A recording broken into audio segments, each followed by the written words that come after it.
Dan tubuh pertama yang ia masuki adalah seorang CEO perusahaan besar bernama Jin Tai. Setelah menyerap ingatan dari Jin, Yiji mulai merasakan kekayaan dan kemewahan yang dimiliki oleh tubuh ini. Namun tak lama kemudian, ia harus kembali menghadapi takdir. Pesawat yang ia tumpangi meledak.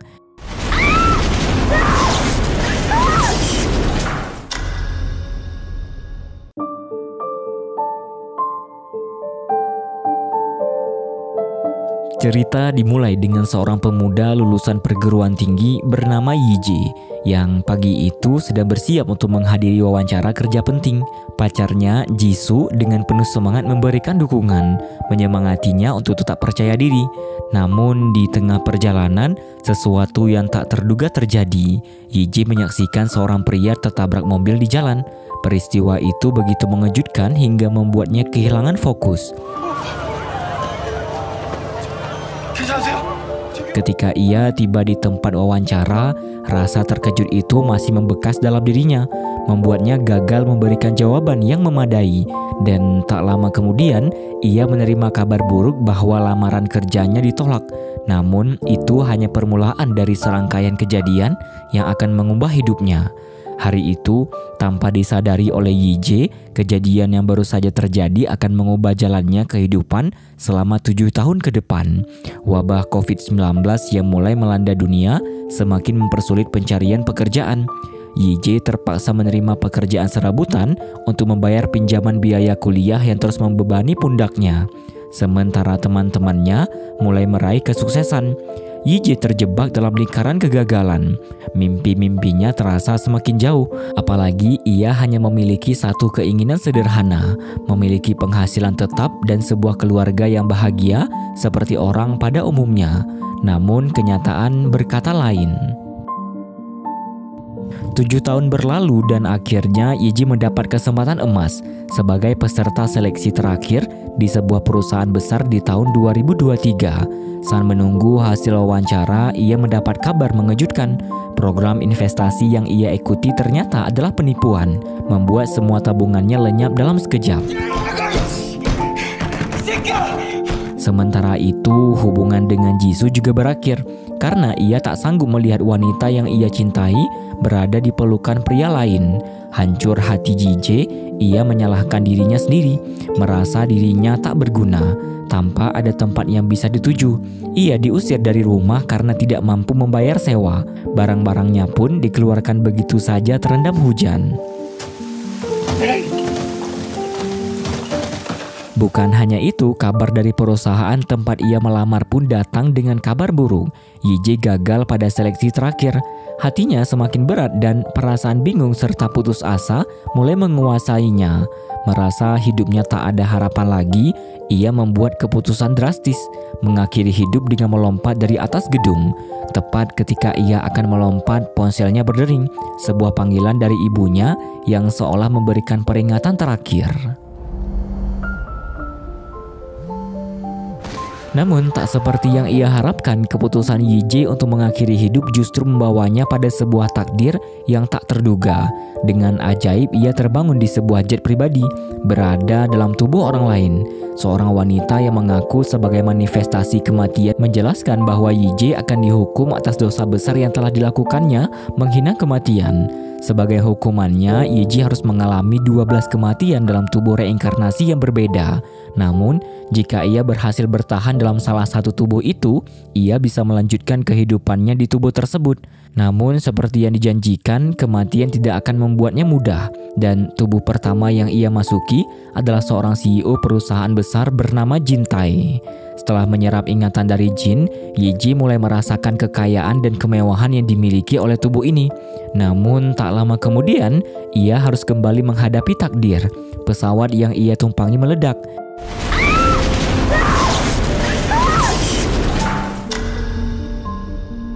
Dan ia terbangun di depan pintu neraka. Di sana kematian sudah menunggunya, dan ia merasa kesal karena ia bahkan tidak tahu bagaimana meloloskan diri dari kecelakaan tersebut. Itulah tantangan yang harus ia hadapi. Ia harus mencari jalan keluar dengan usahanya sendiri. YJ mulai melihat seluruh kejadian ini seperti permainan hidup yang penuh dengan momen kematian yang tak terelakkan. Setiap pemilik tubuh yang ia masuki seolah tengah menjalani permainan kehidupan, dan progres hidup mereka disimpan dalam sebuah save game. YJ diberi kesempatan untuk mengakses save game tersebut, dan jika ia berhasil memberikan ending yang berbeda untuk setiap reinkarnasinya, ia bisa melanjutkan hidup di tubuh baru itu. Namun jalan menuju kesuksesan bukanlah hal yang mudah. YJ masih punya 11 tubuh yang tersisa untuk ditempati sebelum melanjutkan hukumannya. Kematian membawanya ke neraka untuk melihat betapa mengerikannya tempat tersebut. Dia ingin memberikan pelajaran bahwa neraka jauh lebih menyiksa daripada kesulitan di dunia. Dengan pistol yang terisi 12 peluru, kematian menembak YJ yang akan membawanya pada kehidupan berikutnya. Selanjutnya, tubuh kedua yang YJ tempati adalah seorang penggiat olahraga ekstrim yang saat itu sedang melakukan aksi terjun bebas tanpa parasut untuk mencetak rekor dunia. Aksi yang spektakuler ini ternyata memiliki tujuan lain, untuk menutupi sebuah kasus kejahatan atas perintah seseorang. Jika ia berhasil, hadiah besar pun menantinya. Namun segalanya berjalan salah dan ia kembali terlempar ke alam baka.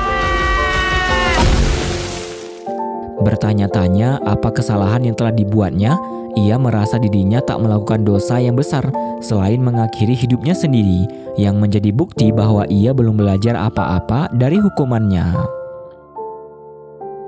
Pada reinkarnasi ketiga, YJ masuk ke tubuh seorang siswa SMA bernama Hyoksu yang mengakhiri hidupnya karena selalu dibully di sekolah. Menyerap ingatan Hyoksu, YJ mulai memahami penderitaan remaja ini yang selama ini memendam masalahnya sendiri agar tak membebani ibunya. Ternyata Hyoksu memiliki seorang pelaku perundungan bernama Jinsang yang selama ini membuat hidupnya tak tertahankan. Berkat keberanian YJ, ia bisa mengalahkan Jinsang. Namun di balik itu, ia menyadari bahwa Hyoksu tidak memiliki ayah, sama seperti dirinya. Keadaan semakin mengharukan ketika YJ makan malam bersama ibu Hyoksu yang mengingatkannya pada ibunya sendiri. Rasa rindu yang mendalam muncul dalam hati YJ. Namun ia juga merasa tak siap untuk bertemu dengan ibunya lagi dalam keadaan seperti ini. Keesokan harinya di sekolah, YJ menemui Tisok, seorang laki-laki tangguh yang sebelumnya telah setuju untuk mengikuti rencananya menjatuhkan Jinsang. YJ tahu betul bahwa Tisok membenci Jinsang yang selalu bertindak semena-mena hanya karena kakak kelasnya selalu melindunginya.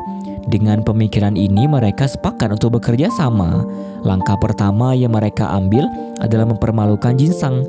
Ketika YJ dengan sengaja menumpahkan semangkuk sup ke kepala Jinsang, Tisok hanya diam. Dia mengikuti perintah YJ untuk mengejar Jinsang. Bahkan Tisok mengejek Jinsang, membuatnya ditertawakan oleh banyak orang. Jinsang dengan sikap pengecutnya meminta kakak kelasnya untuk membalas dendam. Kakak kelasnya setuju untuk membantunya. Namun dia sangat terkejut ketika tahu bahwa orang yang mempermalukan Jinsang hanyalah seorang remaja biasa yang terlihat seperti kutu buku. Tidak ingin mempertaruhkan harga dirinya sebagai seorang laki-laki sejati, dia menolak untuk melawan YJ. Kejadian ini membuat Jinsang kehilangan koneksi dengan orang terdekat di sekolah yang kini tidak mau berteman lagi dengannya. Rasa malunya semakin parah setelah apa yang terjadi. Tisok yang merasa puas dengan pembalasan dendamnya akhirnya melampiaskan semua kekesalannya kepada Jinsang. Penderitaan Jinsang semakin lengkap ketika pacarnya berpaling kepada laki-laki lain. Namun, Jinsang yang tidak terima dengan keadaan ini akhirnya balas dendam pada YJ, memukulinya dengan sangat brutal saat YJ lengah. Dan begitu saja YJ kembali ke alam baka. Pada titik ini YJ mulai mempertanyakan apakah dia akan pernah terbebas dari siksa neraka. Semua usaha yang dia lakukan tampaknya sia-sia. YJ merasa bahwa kematian hanya menghukum dirinya untuk permainan yang tidak ada habisnya. Mendengar pernyataan ini, kematian menyerang YJ dengan sangat keras hingga dia terhempas, menegaskan bahwa hukumannya bukanlah lelucon. Sebelum mengirim YJ kembali ke dunia, kematian memperingatinya untuk tidak mengakhiri hidupnya sendiri saat menjalani hukuman. Jika itu terjadi, rasa sakit yang lebih buruk akan menanti. Penderitaan YJ berlanjut. Kali ini dia menempati dirinya diinterogasi dengan cara yang paling mengerikan. Tubuhnya kali ini adalah anggota organisasi rahasia yang kedapatan mencuri sejumlah uang dari bosnya, sekaligus wanita yang ingin melarikan diri dari kehidupan kriminal. Yije menyerap ingatan tubuh barunya. Yije menyerap ingatan tubuh barunya yang bernama Ji-hoon, dan dengan kemampuan bertarung yang dimilikinya, ia mencoba meloloskan diri dari kepungan orang-orang yang menangkapnya. Ingatan Ji-hoon menjelaskan bahwa dia telah menyembunyikan uang 10 miliar milik bosnya dan siap melarikan diri bersama wanita yang telah dia selamatkan. Yije hanya perlu meloloskan diri untuk memulai kehidupan baru. Namun itu bukanlah perkara mudah. Setelah mengalahkan semua orang, Yije kabur dengan menggunakan motor dari kontainer yang mengurungnya. Namun saat dia bergegas, banyak utusan yang memburunya dari berbagai arah. Setelah pengejaran intens melalui kota dan menerobos mal yang ramai, Yije mulai terpojok. Namun dia tidak menyerah. Ia memilih untuk melompat dari atas gedung ke dalam kolam renang, bertahan hidup dari aksi kejar-kejaran yang menegangkan. Pada akhirnya Yije bertemu dengan seorang wanita yang dia selamatkan di dermaga. Wanita itu memeluknya dengan penuh kasih sayang, seolah harapan Yije akhirnya terpenuhi. Namun Yije tak pernah menyangka bahwa wanita itu justru mengkhianatinya. Semua usahanya untuk melanjutkan hidup berakhir sia-sia ketika wanita itu menembaknya setelah mengetahui tempat di mana dia menyembunyikan uang. Yije berteriak di alam baka. Kematian menertawakannya dan berkata, "Seharusnya kamu tidak sesederhana itu." Kematian tampaknya sudah menduga ini akan terjadi. Yije menyadari bahwa proses reinkarnasinya selalu terjadi di tempat dan waktu yang sama, yang berarti dia masih memiliki kesempatan untuk merebut kembali uang 10 miliar yang disembunyikan oleh Ji-hoon. Pria itu ternyata menyembunyikan uangnya di lokasi yang hanya bisa diakses dengan perahu, dan hanya dia yang mengetahui tempat aslinya. Perjuangan Yije terus berlanjut. Kali ini dia menempati tubuh seorang pemuda bernama Tae-sang yang baru saja keluar dari penjara. Ingatan tubuh barunya menjelaskan bahwa Tae-sang adalah seorang petarung MMA sejak kecil. Namun ia menyerah pada mimpinya karena masalah ekonomi keluarga. Untuk mendapatkan uang, Tae-sang mengambil pekerjaan beresiko dengan menggantikan seseorang yang masuk penjara karena menabrak seorang gadis dan membuat gadis tersebut koma. Namun kehidupan Tae-sang menjadi semakin rumit ketika pada hari persidangan, korban dinyatakan meninggal dan Tae-sang divonis penjara selama 2 tahun. Dunia seakan bertabrakan ketika Tae-sang mengetahui bahwa salah satu teman selnya adalah Jin-sang yang dipenjara karena telah merenggut nyawa tubuh ketiganya, yaitu Hyuk-soo. Di dalam sel, orang-orang mengenal Jin-sang sebagai seorang psikopat gila dan mereka semua takut padanya. Yije yang merasa kesal segera memberinya pelajaran, mengungkapkan jati diri Jin-sang yang sebenarnya, seorang pecundang yang tidak bisa berkelahi dengan seorang kutu buku. Jin-sang selama ini hanya berlaga sebagai psikopat untuk menghindari gangguan dari tahanan lain. Namun keadaan berubah dan Jin-sang harus menghadapi ganjarannya. 4 hari menjelang pembebasan Tae-sang, Yije dihadapkan dengan masalah tak terduga. Tahanan di sel mulai memburunya. Ternyata Tae-sang pernah mengancam pihak yang memintanya masuk penjara demi mendapatkan lebih banyak uang, mengorbankan waktunya di dalam penjara. Itu hanya menimbulkan masalah lebih besar. Pihak yang bertanggung jawab berjanji akan memberikan hadiah pada tahanan yang bisa menghabisi Tae-sang sebelum hari pembebasannya. Namun dengan tekad yang kuat, Yije bertahan hingga akhirnya bebas. Dia menemui kliennya dan berjanji untuk menutup mulut mengenai kesepakatan yang pernah mereka buat. Setelah itu dia mengambil uang 10 miliar yang disembunyikan dan membaginya, menyimpan sisanya di loker kereta. Namun dalam perjalanan pulang, Yije ditikam oleh ayah korban tabrak lari yang mengira dia adalah pelakunya. Padahal Yije hanya menggantikan pelaku asli. Meskipun ia selamat dari serangan itu, teman-temannya dari penjara datang beberapa saat kemudian untuk menghabisinya. Pada awalnya dia terlihat seperti teman yang setia. Namun ternyata dia mendapat perintah dari pelaku yang asli untuk menghabisi Yije karena takut jika rahasia mereka terungkap. Yije akhirnya meninggal tepat ketika ibu Tae-sang menghubungi ponsel putranya, mengingatkannya pada sang ibu yang telah lama dirindukannya. Dan saat itu juga dia terbangun di alam baka, menangis terseduh-seduh mengingat ibunya. Yije tidak menyangka ayah korban akan membalaskan dendam putrinya kepadanya. Kematian menegaskan bahwa Yije tak pernah menyadari itu karena dia adalah orang yang egois, hanya mementingkan diri sendiri. Kematian ingin memberinya pelajaran bahwa tindakan mengakhiri hidup sendiri juga melukai perasaan orang lain, terutama mereka yang ditinggalkan. seperti ayah korban tabrak lari yang sangat sedih dan ingin membalaskan dendam untuk putrinya. YJ belum belajar apapun dari semua hukumannya. Seiring berjalannya waktu, kematian membawa YJ ke rintangan yang semakin sulit. Ia terbangun di tubuh bayi yang tak berdaya, dan meskipun ia menangis penuh penyesalan karena kehilangan kesempatan untuk mengambil kembali sisa uang yang disembunyikan di loker kereta, hidup barunya sangat singkat. Orang tuanya kasar dan meskipun ada tanda-tanda kekerasan yang jelas, tidak ada yang datang untuk menyelamatkannya. Tak berdaya, ia meninggal saat pekerja sosial gagal menjalankan tugasnya untuk menyelidiki tindak kekerasan yang terjadi. Melalui kejadian ini,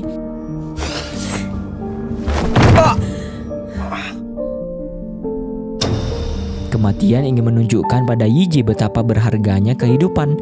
Tidak semua orang memiliki kesempatan untuk bertahan hidup.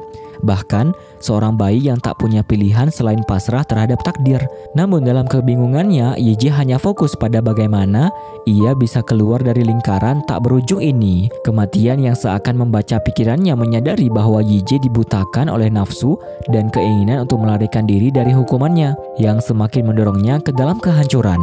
Sebelum mengirim YJ ke dunia lagi, kematian memperingatkan agar ia tidak pernah membunuh seseorang, atau ia akan turun ke dunia untuk mencampuri urusannya.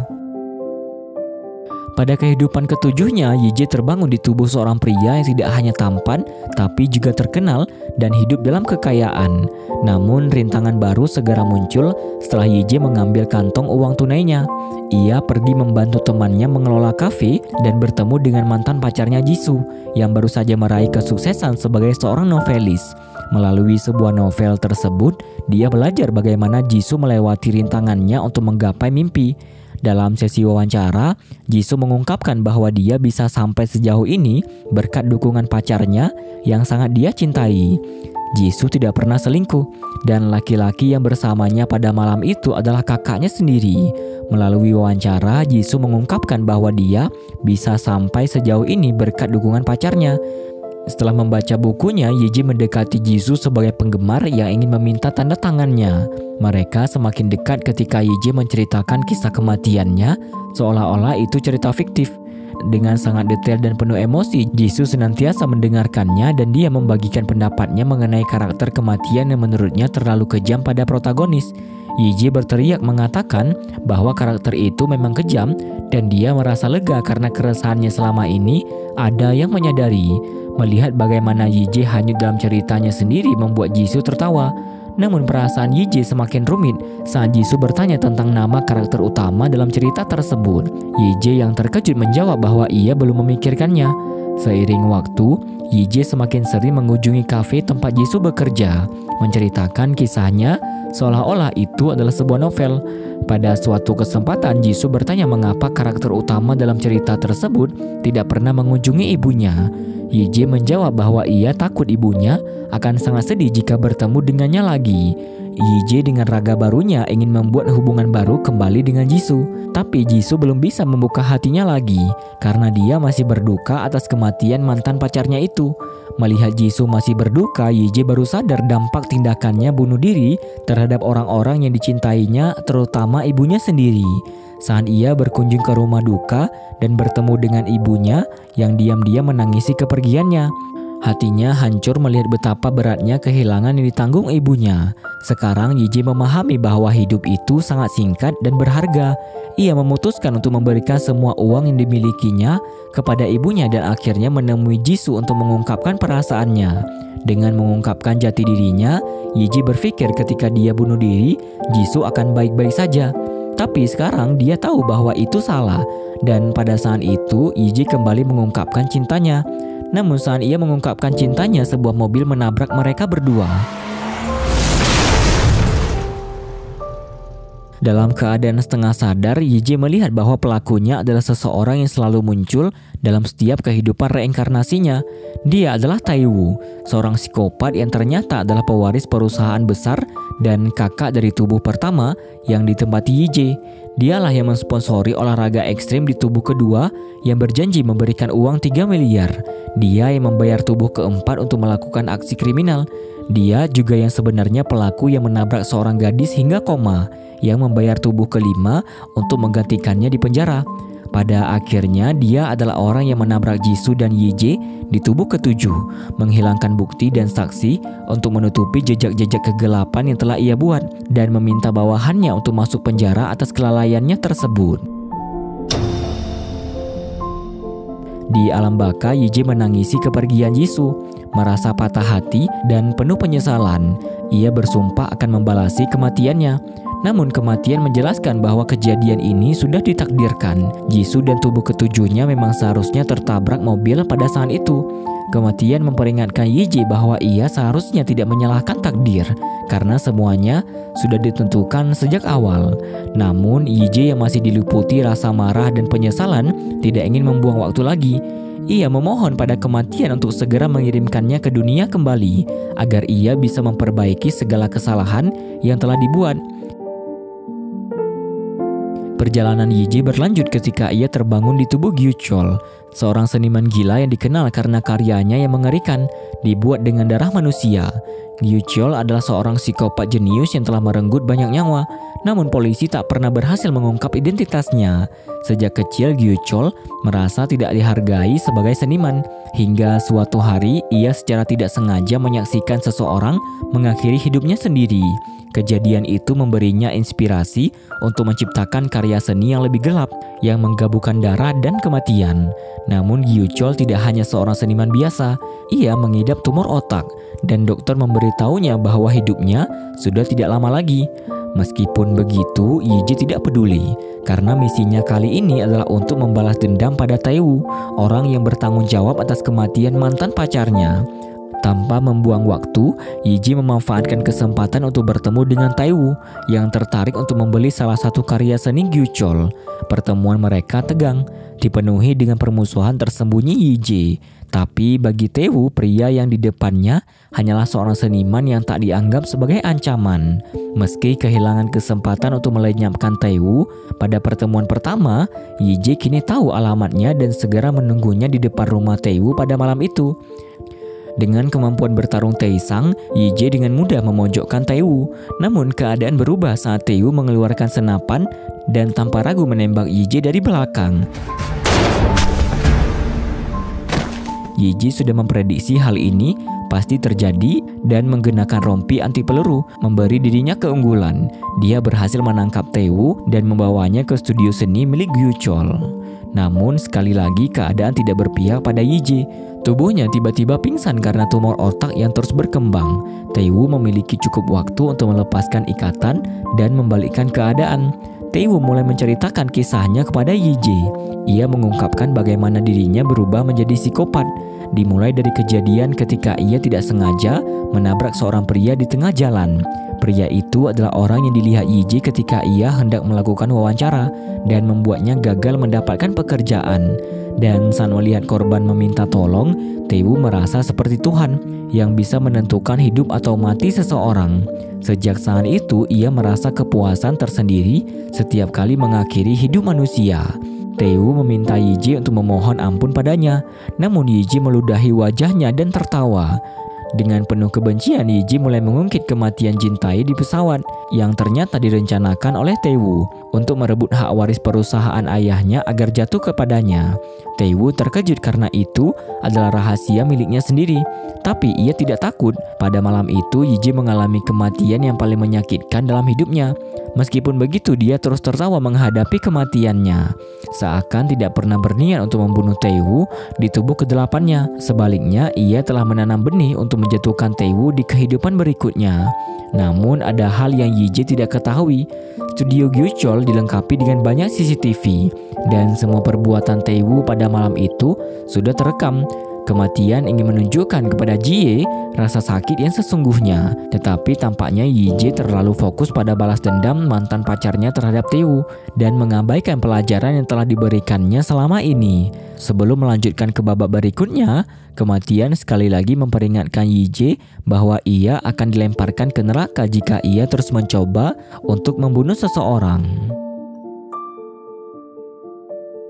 Tubuh ke-9 adalah seorang detektif bernama Ji Hyung yang dicap sebagai pecundang memalukan. Motonya adalah dia harus mementingkan keselamatannya terlebih dahulu dan tidak mau mengorbankan nyawanya untuk menjaga dan mengayomi masyarakat. Sikap inilah yang membuatnya selalu dikucilkan, dan bahkan junior satu timnya tidak pernah menaruh rasa hormat kepadanya. Semuanya bukan tanpa alasan, Ji-hyung ingin mengikuti jejak ayahnya sebagai polisi hebat yang sayangnya tewas saat bertugas. Ketika Ji-hyung akhirnya menjadi seorang polisi, ibunya jatuh sakit karena khawatir dan takut putranya akan pergi meninggalkannya juga. Karena itu, Ji-hyung berjanji kepada ibunya bahwa apapun yang terjadi, dia akan mengutamakan keselamatannya. Sekarang Yi-ji dengan ambisinya memanfaatkan Ji-hyung menumbangkan Tae-woo. Pada hari pertama Ji-hyung bertugas sebagai detektif, Yi-ji menangkap seorang pemuda yang mengamuk di jalanan dengan membawa benda tajam. Ternyata pemuda itu adalah mantan narapidana yang pernah mengkhianati Yi-ji di tubuh kelima. Aksi heroik Ji-hyung tidak hanya menarik perhatian rekan-rekan polisinya, tetapi juga menjadi viral di media sosial, membuka peluang baru untuk melanjutkan rencananya melawan Tae-woo. Yi-ji memimpin timnya menuju studio Gyuchol, tempat mereka menemukan semua bukti tentang aksi keji yang dilakukan oleh psikopat tersebut untuk menciptakan karya seni menggunakan darah manusia. Namun Yi-ji secara khusus menyimpan rekaman terakhir Tae-woo saat ia melenyapkan Gyuchol untuk dirinya sendiri, menyadari bahwa rekaman itu akan dihancurkan oleh polisi korup. Yi-ji memutuskan untuk menyerahkannya kepada stasiun berita, berharap publik bisa mengetahui kebenaran. Sayangnya kekuatan perusahaan besar yang mendukung Tae-woo membuatnya kesulitan melawan arus. Yi-ji dipanggil ke kantor komisaris hanya untuk menghadap dengan Tae-woo yang ternyata sudah menyuap atasannya. Yi-ji menolak bekerja sama dengan Tae-woo, apalagi menerima suap darinya. Setelah menghancurkan kontrak yang ditawarkan, Yi-ji memberitahunya dengan tegas bahwa yang ia inginkan hanya Tae-woo dan memberinya peringatan agar bersiap membusuk di penjara. Namun Tae-woo memutarbalikkan cerita dengan mendekati para reporter dan memanipulasi narasi, sehingga orang-orang mulai menganggapnya sebagai korban yang berusaha memberi keadilan. Versi cerita yang dipaparkan adalah bahwa Tae-woo tidak punya pilihan lain selain melenyapkan Gyuchol untuk menghentikan kekejamannya. Stasiun berita pun hanya merilis rekaman di mana Gyuchol terlihat membawa Tae-woo ke studionya dan memberikan kepercayaan padanya. Sementara masyarakat mulai memuji Tae-woo sebagai pahlawan. Dalam kekalahannya, Yi-ji kembali menyerang dengan segala keterampilan yang ia peroleh dari tubuh-tubuh sebelumnya. Kali ini ia merencanakan rencana lebih ekstrim untuk menghadapi Tae-woo. Yi-ji memanfaatkan kemampuan tubuh keempat Ju-hun untuk merancang skenario penculikan yang terperinci. Dia membajak pesawat pribadi Tae-woo, menanam bom di dalamnya, lalu menggunakan kemampuan tubuh keduanya seorang penggiat olahraga ekstrim untuk terjun meninggalkan pesawat yang bergerak. Melalui narasi video, Yi-ji memberikan kesempatan pada Tae-woo untuk kabur dengan parasut, memberikan 30 detik sebelum pesawat meledak. Meskipun Tae-woo berhasil meloloskan diri, Yi-ji sudah menunggu di daratan, siap menghadapi Tae-woo.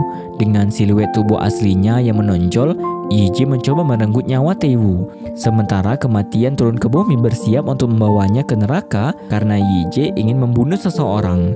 Namun Yi-ji menahan niatannya setelah teringat kepada Jisoo yang memberinya secercah harapan bahwa cerita hidupnya mungkin bisa berakhir bahagia jika dia tidak melanggar aturan. Ketika Yi-ji berbalik, Tae-woo yang masih terikat pada parasutnya bangkit dan berusaha menikamnya.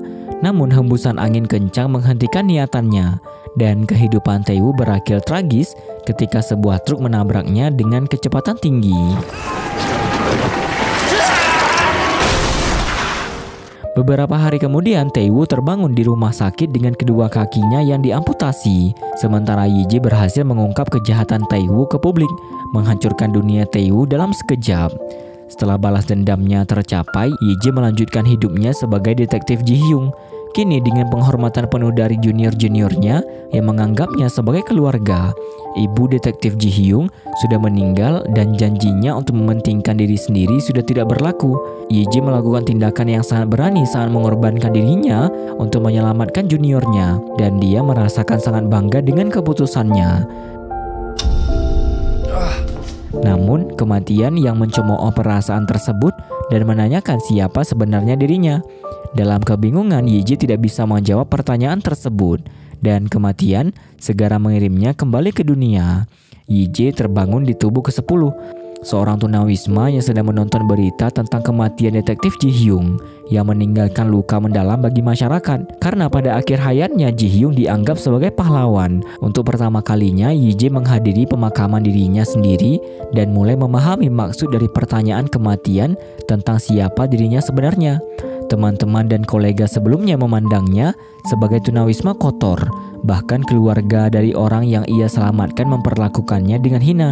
Perlakuan itu membuat Yi Jae sadar bahwa hidup sebagai orang lain tidak berarti apa-apa baginya. Semua pencapaian yang ia dapatkan dari tubuh orang lain pada akhirnya tidak menjadi miliknya.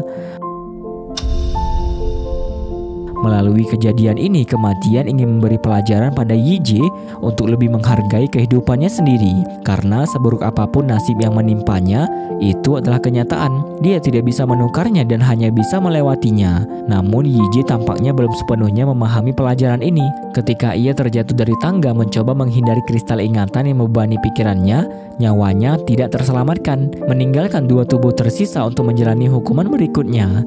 Kematian memperingatkannya bahwa rasa sakit yang dia alami akan semakin buruk di setiap babaknya, dan apa yang menunggunya di akhir adalah penderitaan yang bahkan tidak pernah ia bayangkan. Yi Jae yang naif sudah tidak peduli lagi dengan nasibnya.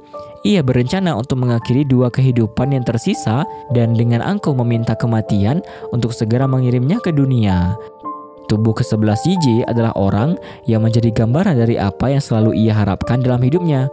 Kali ini tubuh yang ia tempati adalah milik seorang pria yang sudah menikah, memiliki keluarga dan menjalani kehidupan sebagai pekerja kantoran seperti orang biasa. Namun hidupnya hancur setelah ia tiba-tiba di PHK dan keluarga yang sangat ia cintai meninggalkannya. Tanpa tujuan hidup, pria ini memutuskan untuk mengakhiri hidupnya. Yi Jae bisa merasakan penderitaan pria tersebut dan perasaan sedih itu bercampur dengan apa yang dirasakan pemilik tubuhnya saat ini. Semua rasa sakit ini mendorong Yi Jae untuk mengakhiri hidupnya seperti saat itu. Ia berlari ke tengah jalan dan tubuhnya terhempas ketika sebuah mobil menabraknya dengan keras. Mengejutkannya, tubuh ke-11 ternyata adalah orang yang sama yang membuat Yi Jae terkejut pada hari wawancara kerjanya, serta orang yang membangkitkan sisi gelap dalam diri Tae-woo. Pada akhirnya, keputusan Yi Jae untuk mengakhiri hidupnya menjadi sebab akibat yang memulai kekacauan ini, membawa kembali sejarah penderitaan yang terulang. Semua rasa sakit yang dia rasakan ternyata datang dari dirinya sendiri. Pergantian peristiwa ini tidak mengherankan bagi kematian, yang mengklaim bahwa manusia sering membuang kesempatan dengan berpikir bahwa kematian adalah cara terbaik untuk mengakhiri penderitaan. Namun kenyataannya, itu adalah kesalahan besar. Yi Jae semakin kehilangan motivasi untuk melawan dan ia berencana untuk mengakhiri kesempatan terakhirnya. Namun bukannya mati, ia justru terbangun di tubuh ibunya sendiri. Setelah menyerap ingatan-ingatan ibunya melalui bola kristal, dalam momen itu Yi Jae menyadari bahwa dia belum benar-benar mengenal ibunya. Dia mulai belajar tentang kesulitan yang dihadapi ibunya sebagai orang tua tunggal. Tepatnya setelah pria yang ia cintai meninggal dan menghancurkan dunia ibunya. Namun pada saat itu Yi Jae tidak menyadari bahwa satu-satunya hal yang membuat ibunya bertahan adalah kehadiran dirinya sebagai anaknya yang sangat ia cintai. Ibu Yi Jae tidak pernah mengeluh tentang hidupnya. Ia selalu bekerja keras untuk mencari nafkah dan merawat anaknya yang penuh kasih sayang. Cobaannya semakin berat ketika ia kehilangan pekerjaan. Namun ibunya terus melangkah maju, pantang menyerah. Melalui ingatan yang diterimanya, Yi Jae mulai menyadari betapa bodohnya dia selama ini karena tidak pernah bersyukur atas keberadaan ibu yang sangat luar biasa. Ketika ingatan itu mencapai titik di mana Yi Jae meninggal dunia, Yi Jae merasakan rasa sakit dan kehilangan yang dialami ibunya. Rasa sakit yang luar biasa yang bahkan waktu pun tidak mampu menyembuhkannya. Kini, Yi Jae sadar bahwa inilah rasa sakit paling buruk yang pernah diceritakan oleh kematian sebelumnya. Rasa sakit atas kepergian orang yang sangat kita cintai. Sebuah rasa sakit yang begitu mendalam dan tak terbayangkan. Apa yang sebelumnya tampak seperti hukuman pada Yi Jae, kini menjadi cara baginya untuk terus bertahan hidup, mencoba memenuhi keinginan ibunya yang belum tercapai. Ibunya sangat ingin pergi ke gunung yang sering mereka kunjungi bersama suaminya saat masih muda. Yi Jae mulai mencoba untuk memenuhi keinginan itu meski tubuhnya sudah tidak sekuat dulu. Ia merasa lelah tetapi tidak menyerah. Semua upayanya terbayar ketika ia akhirnya tiba di puncak gunung, disambut oleh pemandangan yang begitu indah dan hangat, seolah-olah dunia ini menyambutnya dengan penuh kasih. YJ menghabiskan 32 tahun di tubuh ibunya, mengingat orang-orang yang pernah dia cintai. Itu bukan perjalanan yang mudah, bertahan sendirian dalam kehidupan yang penuh tantangan. Namun dia melakukannya dengan tekad yang kuat. YJ sudah berjanji pada dirinya sendiri untuk tidak menyerah lagi, untuk tidak lagi hidup dengan rasa takut yang membelenggunya, takut dunia tidak mengakuinya, takut tertinggal oleh rekan-rekannya, dan takut akan ditolak. Tetapi saat ia merasa kehidupannya sudah tidak ada lagi arti, YJ akhirnya mengakhiri hidupnya sendiri. Saat mati, ia baru menyadari bahwa hidup itu sendiri adalah kesempatan. Rasa sakit yang ia rasakan hanya sebagian dari perjalanan hidup yang harus ia jalani. Setelah penantian panjang, kematian datang mencari YJ dan membawanya kembali ke dunianya dulu. YJ tidak pernah menyangka bahwa masa hukumannya akan berlangsung begitu lama. Sepanjang sisa hidupnya, dia terus memikirkan apa yang akan dia lakukan ketika akhirnya bertemu dengan kematian. Kini, YJ berlutut di hadapan kematian, memohon satu kesempatan lagi untuk hidup sebagai dirinya sendiri. Yang dia inginkan hanyalah memeluk ibunya sekali lagi, merasakan kasih sayang ibunya untuk terakhir kalinya. Kematian mendengar permohonannya dan memberitahunya bahwa ia telah menang. Kematian menjelaskan bahwa YJ telah berhasil menghindari kematian dan selamat karena dia telah menerima hukuman penuh darinya. Namun yang tersisa adalah penghakiman dari Tuhan. Namun sebelum itu benar-benar terjadi, kematian masih memiliki sesuatu untuknya. Dengan mengeluarkan peluru, kematian memberikan satu kesempatan lagi. Tetapi kali ini, kesempatan itu diberikan pada keberuntungan. Kematian memasukkan peluru itu ke dalam pistol, memutar bagian silindernya, dan memberi YJ satu pilihan terakhir. Jika peluru yang keluar adalah peluru yang tepat, maka keinginan YJ akan terkabul. Namun jika tidak, dia akan berada di tangan Tuhan. Cerita berakhir ketika YJ dengan hati penuh harapan menembak dirinya sendiri. Ternyata harapannya dikabulkan. Ia kembali ke masa lalu saat tubuhnya hendak melompat dari atas gedung. Namun kali ini teleponnya berdering. Dan ketika YJ mengangkatnya, suara ibunya terdengar. Dengan air mata mengalir, YJ menjawab panggilan ibunya dan menangis terseduh-seduh, merasa seolah-olah ia telah diberi kesempatan kedua untuk memperbaiki kehidupannya. Oma. Cerita ini mengajarkan kita untuk menghargai hidup sebagai kesempatan yang tak ternilai, meskipun penuh dengan tantangan dan rasa sakit. Rasa sakit meskipun menyakitkan sebenarnya mengajarkan kita tentang ketahanan dan bagaimana bangkit setelah kehilangan. Melalui kisah kasih sayang seorang ibu yang tidak mengenal pamrih, kita diingatkan untuk menghargai mereka yang selalu ada untuk kita tanpa mengharapkan balasan. Selain itu, cerita ini mengajak kita untuk menerima diri kita sendiri dan berhenti mencari identitas di luar diri, karena kedamaian batin datang dari penerimaan akan siapa kita sebenarnya. Pada akhirnya, film ini mengajarkan bahwa hidup memberikan kita kesempatan kedua, bukan untuk mengulang masa lalu, tetapi untuk belajar dari kesalahan dan tumbuh menjadi pribadi yang lebih bijaksana dan penuh rasa syukur.